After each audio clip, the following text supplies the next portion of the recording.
Entre los días 20 y 22 de noviembre va a tener lugar en Washington, D.C. este evento llamado Remove the Regime. Pueden buscar todos los datos en removetheregime.org. Aquí está. Es un evento que probablemente no, la verdad es que busqué, investigué y no ha habido en la historia de los Estados Unidos nada parecido a lo que van a hacer en estos 2 días. Y si usted conoce inglés, lo que significa remove the regime es eliminemos el régimen. En otras palabras, están buscando que se haga un impeachment, un juicio político y se impugne y se remueva, se saque a Donald Trump de la oficina. Hace unas semanas nosotros tuvimos acá de invitada, para mí fue un gusto inmenso, Jessica Denson. Jessica Denson se hizo conocida en la política de los Estados Unidos principalmente porque condujo una batalla legal para conseguir que los NDAs o acuerdos de confidencialidad para las personas que participaron en la campaña presidencial de Donald Trump, y ella fue parte de la campaña presidencial de Donald Trump en el 2015 para que eventualmente gana en el 2016, pudieran hablar, pudieran contar cuál era su experiencia, y ella, por supuesto, pudo contar los abusos que sufrió durante su periodo profesional y cómo se dio cuenta, en definitiva, de que las cosas no eran como se las habían pintado. Si usted quiere ver ese video, pues está aquí en nuestro canal, en la lista de destacados, y se llama así: forman coalición para sacar a Trump del poder.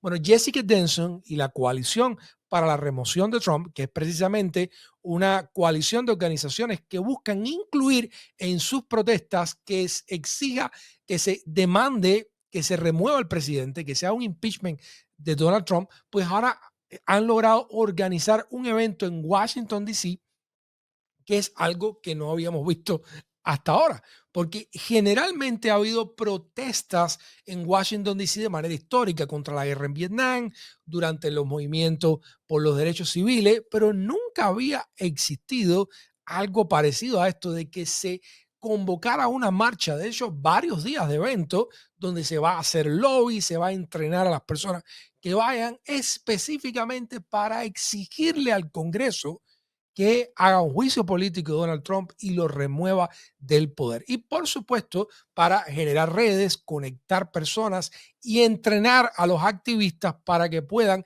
llevar este mensaje y accionar sobre este mensaje todo lo posible.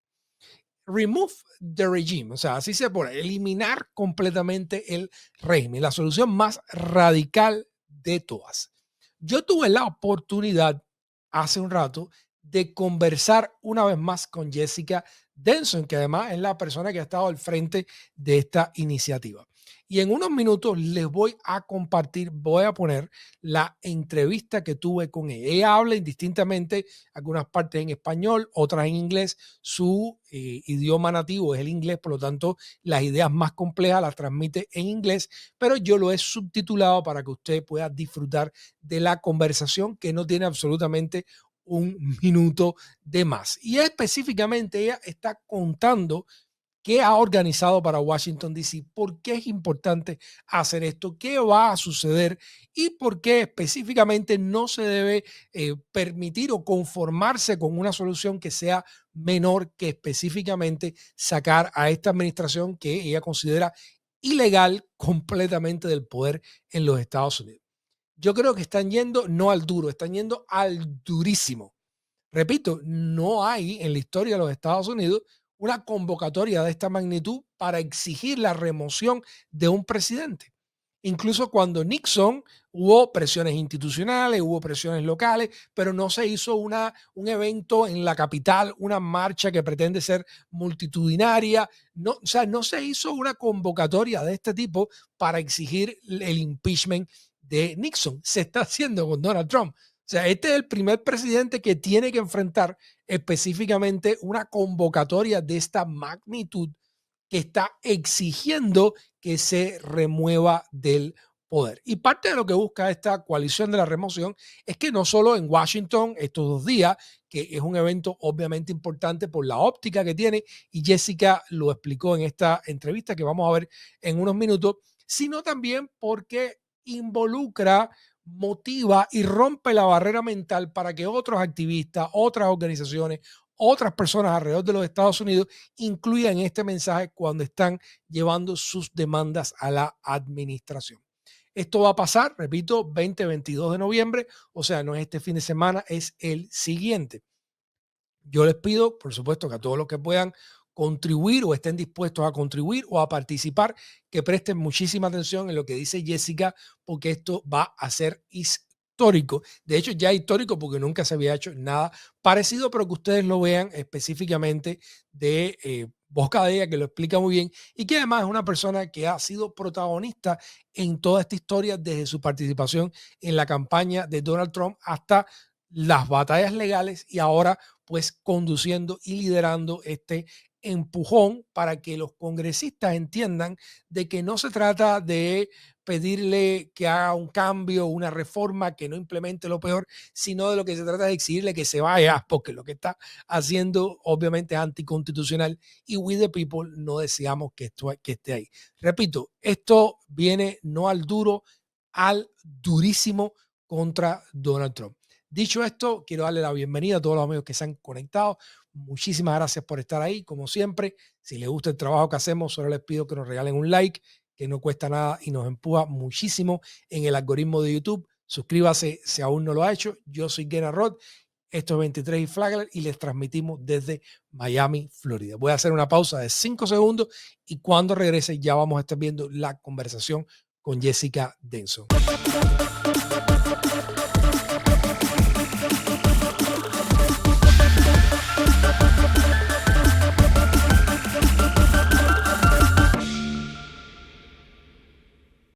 Para mí es un inmenso placer tener nuevamente en nuestro espacio a Jessica Denson de Lights On y también de Removal Coalition. For me it's an immense pleasure. Jessica habla inglés, por supuesto, de su idioma primario y también español, pero para poderse expresar con mayor soltura lo va a hacer en Spanglish.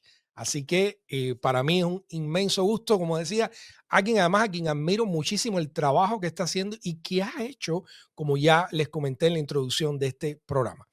Jessica, welcome back to 23 and Flagler. For me, it's an immense pleasure to have you here. How are you?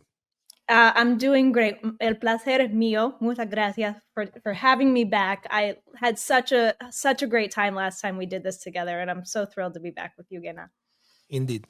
Thank you. So let's go to the point. So what exactly is remove the regime and how this idea came forward to bring people 2 days to the capital of the country, to Washington, D.C.? Well, I think the last time you had me on, I had just formed the Removal Coalition because I had been out there protesting in the street for months, organizing some of my own protests that had a very explicit demand tied to them, but also seeing so many of these other protests without a demand, without a very clearly identified objective and purpose.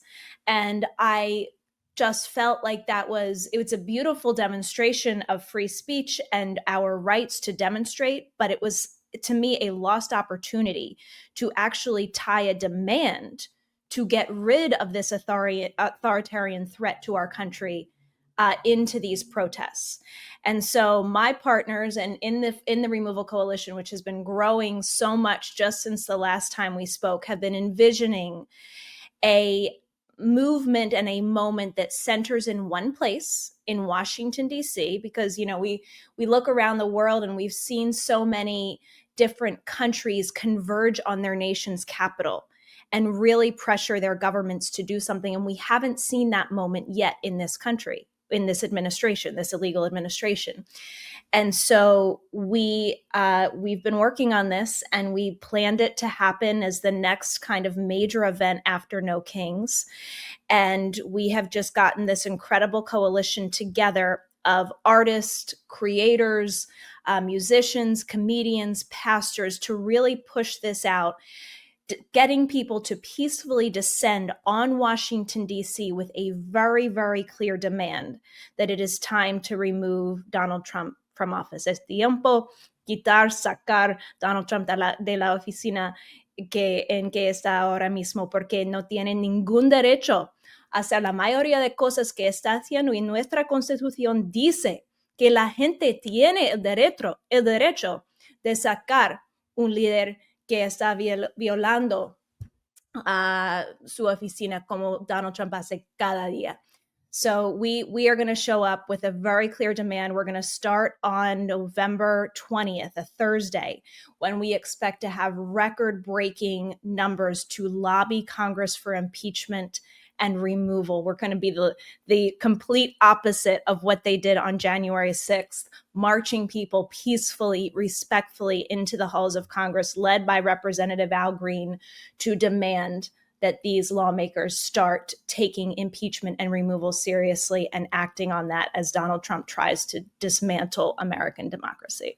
I tried to look for precedent to this, and I wasn't able to find anything.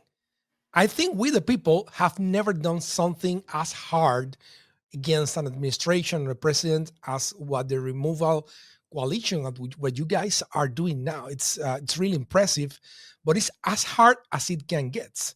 Let me read from the website. You said that demanding impeachment and removal and insisting that this lawless administration come to an end, right? Yes. So what exactly, I mean, when you meet with Congress people, what exactly are you going to demand, and what language are you going to do? Can you explain a little bit for the audience how exactly you do this? I mean, Sí. what are you expecting what reaction are you expecting to get from the Congress people that you're going to be meeting, and what exactly would you convey to them? Pues lo hemos hecho antes, lo hicimos en como 1,500 personas en septiembre, en el primer Remove the Regime, y lo vamos a hacer de nuevo, diciendo las mismas cosas, básicamente que la destrucción que está pasando ahora mismo cae en ellos, cae en su... en la acción que no están tomando, porque últimamente tienen el poder de sacar Donald Trump de la oficina que tiene ahora mismo. Ese es el poder que tienen. Y cuando dicen que no tienen los números, when they say we don't have the votes, we don't have the political, numbers that we have right now, we reject that argument. Politics is all about persuasion, right? It's about your ability to change the narrative and to bring about actions that the people are demanding. And so we go into those offices. A lot of times we don't see the actual representatives because they're not there. But believe me, they hear about it. We record a lot of these interactions on video. We put them on social media to the extent that we're allowed to tape in their offices. And they hear about it. And what you hear is citizens going in there and saying, you remember the trials at Nuremberg after the Holocaust and how those people had to take account for what they were complicit in, and how many of them said, we were just doing our job. We were just going along to get along. We are trying to really level on them just how much their actions right now are playing into the big picture of destroying 250 years of fighting for freedom in America. That's really what it boils down to. And so we really bring that to bear upon them. We make them feel the heat of their inaction in this moment. And we don't give them any excuses as people are being kidnapped off the streets, as basic healthcare and food access is being stripped away from people, as people are being sent to death camps, as illegal tariffs are being leveled across this country, as the White House has just become a one-man corrupt enrichment scheme, as he literally, both figuratively and literally, demolishes the people's house. We're supposed to think that we just can sit back and accept that, and our lawmakers don't have to do anything about it. We're rejecting that. We are demanding that, as heavy as a lift as that this is, which we know it's a big demand. We have to start making it. We have to stop having these self-fulfilled prophecies of failure from the outset and start demanding more. And that's what we are doing with this. But there's an argument. There was a fairly recently an election, a presidential election, and it seems, I'm saying it seems only, that Trump won for a narrow margin. It was not much, but he won. And there's gonna be, it seems as well, a next election on 2026. So don't you think maybe this might be a little bit rush? Maybe it's too hard too soon. Shouldn't we This is a wait man. for another But I election? say to these people, I think that Donald Trump is a little bit rushed in his destruction of American democracy. A man who pardoned people who were convicted of seditious conspiracy on day one has pardoned all of his fellow criminals that tried to undermine the election in 2020, an election that the entire world agreed that he lost. I happen to not believe that he won in 2024. And we had one hell of a psyop with all of the election conspiracies in 2020, so that all the Democrats were afraid to even ask for basic election hygiene in 2024. But what people are openly admitting is that he is very much trying to rig the midterms with gerrymandering, with possibly militarizing the polling places. There is absolutely no guarantee whatsoever that we are going to have fair elections in 2026, let alone 2028.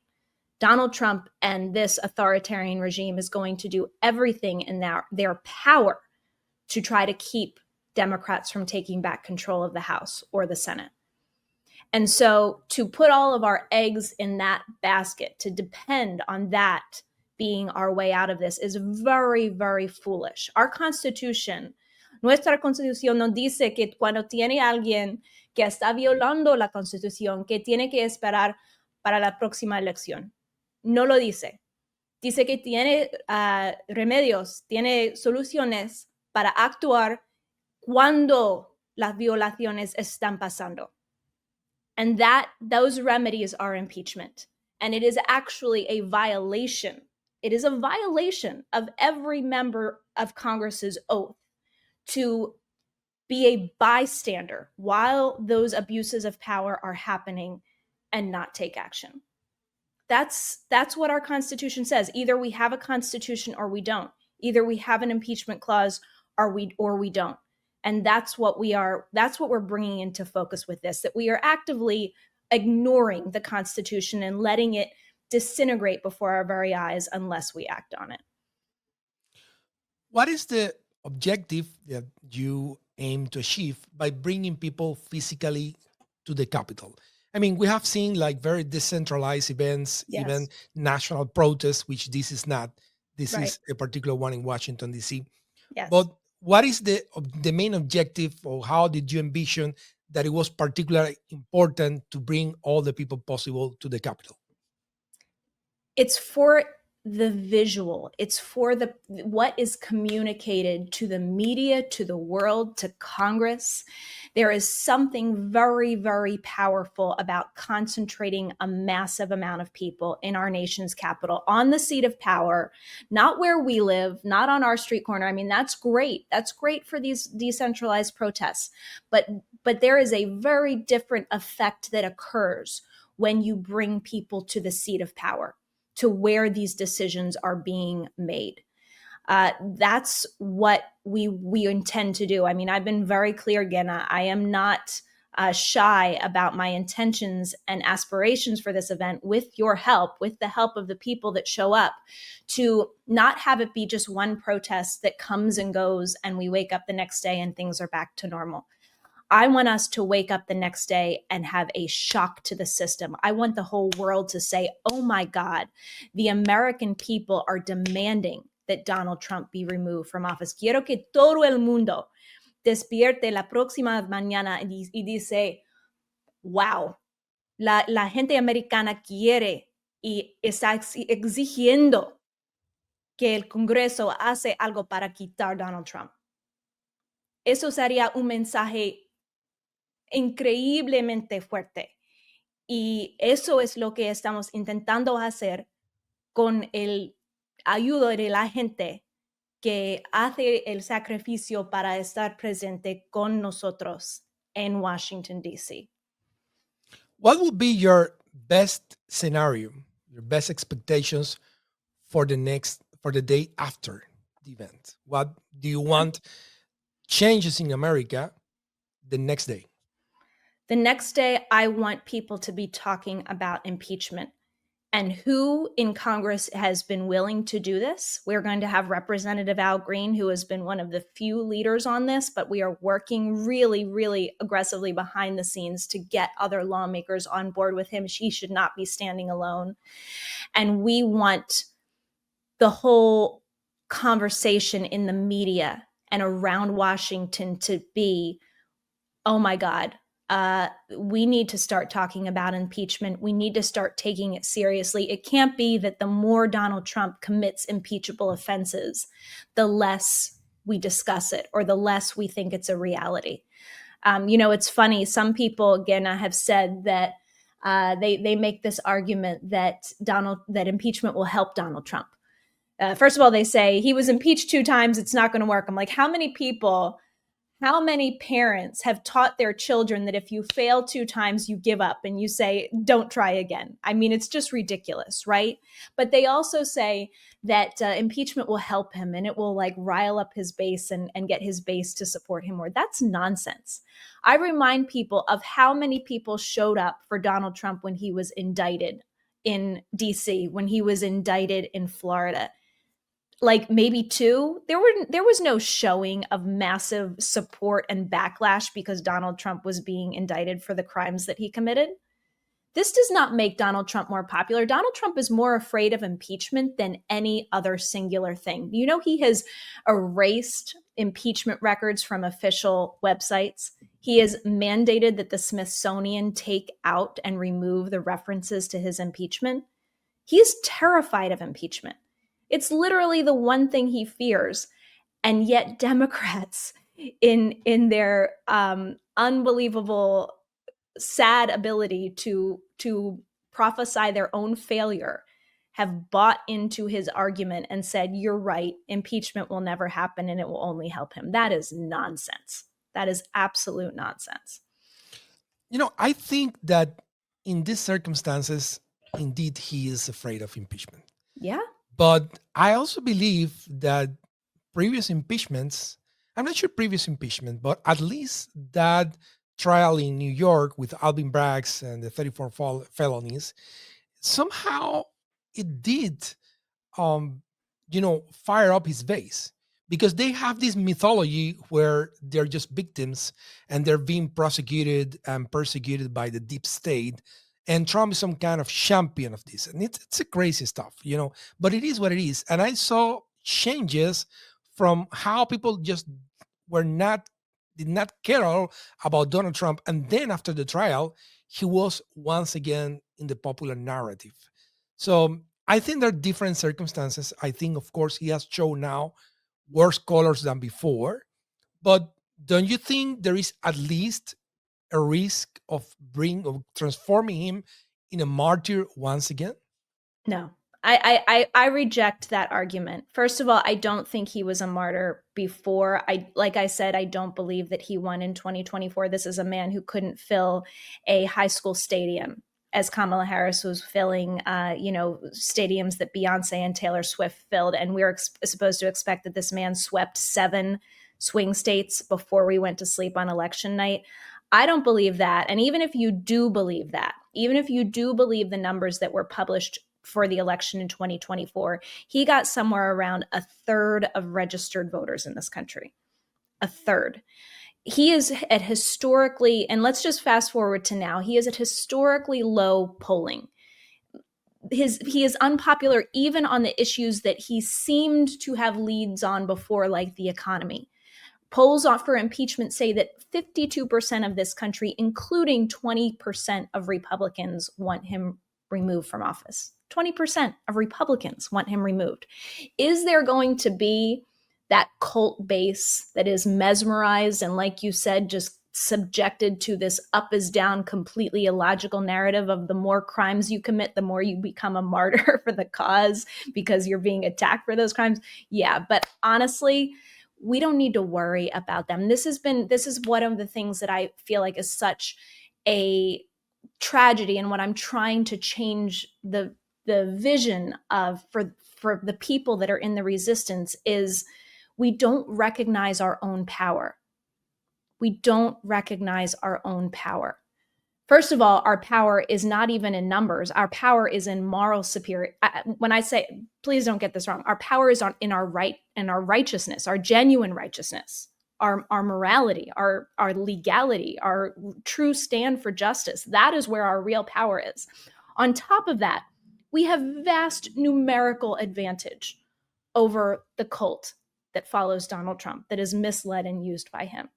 And we cannot be basing our actions on fear of how that misled group of cult followers is going to react. That is a recipe for failure. So I just completely reject that analysis from the outset. And I think it is one thing that has made Democrats fail over and over again, and why in particular the base of the Democratic Party right now has been so fed up with their lack of spine and leadership, because instead of taking the lead on saving this country and saving American democracy, they are constantly calculating how this lawless, mentally declining felon, pedophile, and his fringe base is going to react to it. I agree with you. And I think there are, different circumstances for sure. Yeah.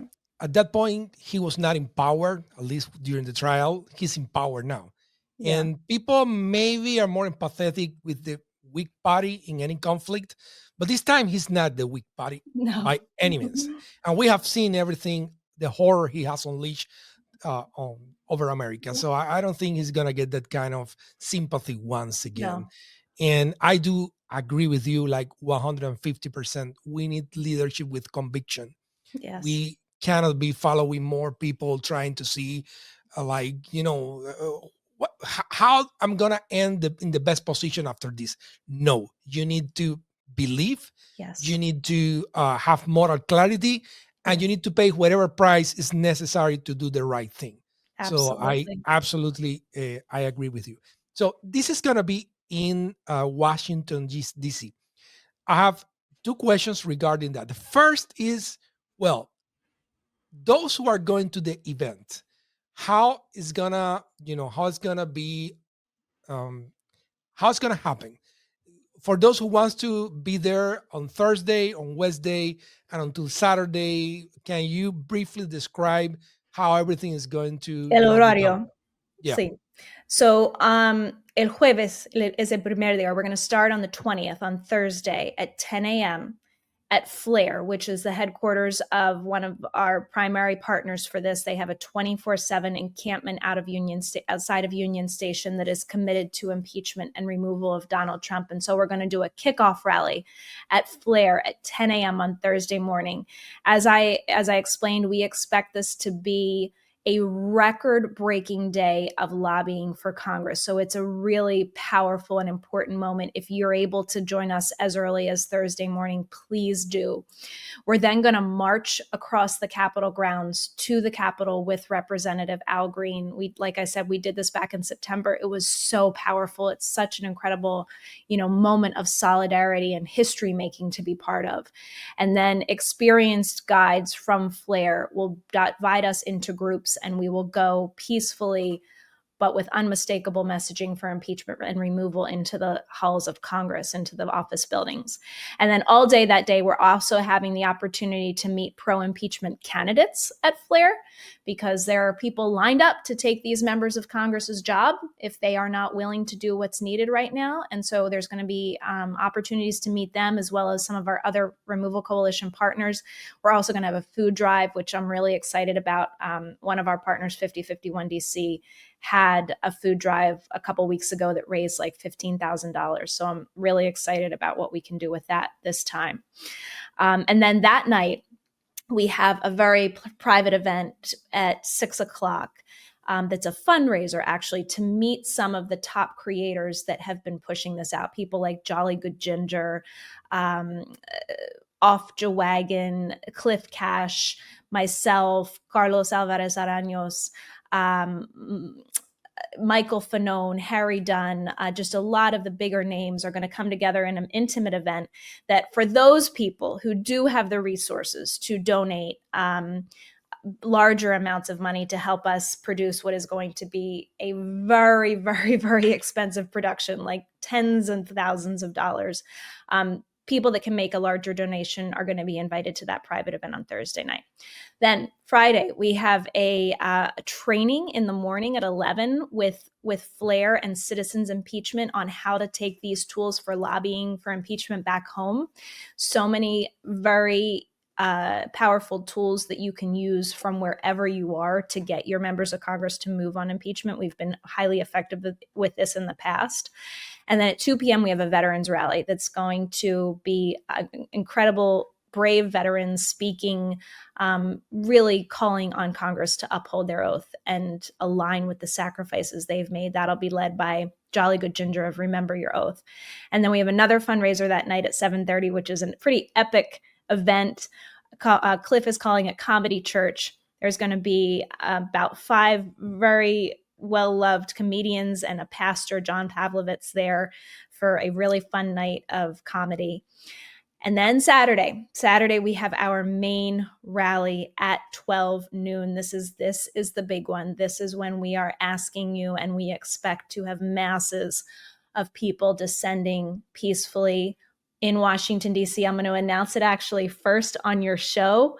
I can now officially announce our location, which is the Lincoln Memorial. We will be at the Lincoln Memorial. We will have speeches from headliners, including myself, Harry Dunn, Michael Fanone, Cliff Cash, my partner in organizing this, will MC the event, and we will have music from the Dropkick Murphys, which we are so excited about, and Earth to Eve, who has written some incredible songs for the resistance that you've probably heard if you've been watching any Instagram reels about No Kings or any of these protests. So that is Saturday. And then after that major, really fired up rally, we will march. We will march through the streets of Washington, D.C. to demand impeachment and removal. It's going to be an incredible, incredible weekend, Genna. I hope as many people as possible can join us. We have a final wrap party that night at 7, which is our final fundraiser. And tickets are all available, and information for all of those events is available at removetheregime.com. What should know anyone who is willing to go? What would you recommend? I mean, how would you recommend to plan this trip, or any tip that you want to give the participants? Yeah, I would recommend, there's a lot of resources through Flair, our partner Flair, on both on their Discord server and on Facebook. Cliff has actually set up a resource page for people who want to share resources on travel. There's a lot of people out there that have set up their own fundraisers, which is great, to raise money for their travel expenses, to pool funds for buses. We have numerous buses coming in from Florida and Ohio and Indiana and Massachusetts. This is really incredible. Just all of the, kind of coordination and collaboration that has gone on to bring people in. I would suggest if you need financial help to get there, ask for it. Ask for it. Start a fundraiser. Try to reach out to others in your local area, in your state, that are making similar plans, and those resources I pointed you to will help you connect with those people. And just be prepared. It might be cold. Be prepared for a little bit of rain. I don't think it's going to rain too much, but there might be a little bit. So just be prepared for whatever weather. Make sure you stay warm, hydrated, and prepare to have an incredible experience of solidarity, and with your help, history-changing, be part of a history-changing moment. Is there any way that those who can't go can also support the event? Well, if you can't come and you would like to help us financially, that would be incredible. As I mentioned, this is going to cost tens of thousands of dollars. We have to pay for stages, projectors, generators, porta potties, vests, printing, security, et cetera, radios, et cetera, et cetera, et cetera. We need help. We need financial help. We have no major donors. We don't have like a national indivisible funding this. George Soros, I can't get him on the phone. I've tried multiple times. George Soros does not answer my calls. We are literally doing this all from nothing and just with the people's support. So you can help us financially at removetheregime.com, and that would be incredible. What would be your message to those who are not convinced yet? Mi mensaje es que lo que pasa en nuestro futuro es nuestra decisión. Lo que pasa es completamente en nuestras manos. Y ahora mismo tenemos que decidir lo que vamos a aceptar y lo que no vamos a aceptar. Es últimamente lo que está determinando nuestro futuro. Y diría empezar a tomar su propio poder y ejercitarlo como nunca antes. Jessica, I really admire what you are doing, and I really thank you, not just for coming here, for all the effort and the initiative and the strength and the inspiration. So thank you very much for being there. When I see you, and there's a lot of people in the United States right now making huge efforts to come back and to have a republic and a democracy we can rely on. But each of these individuals, you are one of them. I mean, really, really deserve a lot of credit. And at least I need you to convey how grateful I am for what you're doing. And I'm sure my entire audience is as well. So thank you very much. We will, support the event as all we can. And absolutely, this is also a platform that is available for you guys. Whatever, we can help with, here we are. Muchísimas gracias. Y yo sé que a veces cuando vengo a un programa en que voy a hablar en español, a la misma vez pierdo mis palabras en inglés. No puedo hablar en inglés, no puedo hablar en español. So, gracias por la paciencia con mis descripciones hoy. I understood perfectly everything you said in Spanish. And thank you very much, because, sometimes it seems like we have two personalities, one when we speak in our native language and another. So we can see now another angle of yourself. So thank you. Thank you very much. Jessica, I wish you a lot of success. Pleasure. Thank you so much. You're welcome. I wish you a lot of success, and we will be following and reporting. Absolutely. I would try my best to be there. I promise you that. I would love that so much. I would love that so much, Genna. Please come. I will. Okay. Thank you, Jessica. See you soon.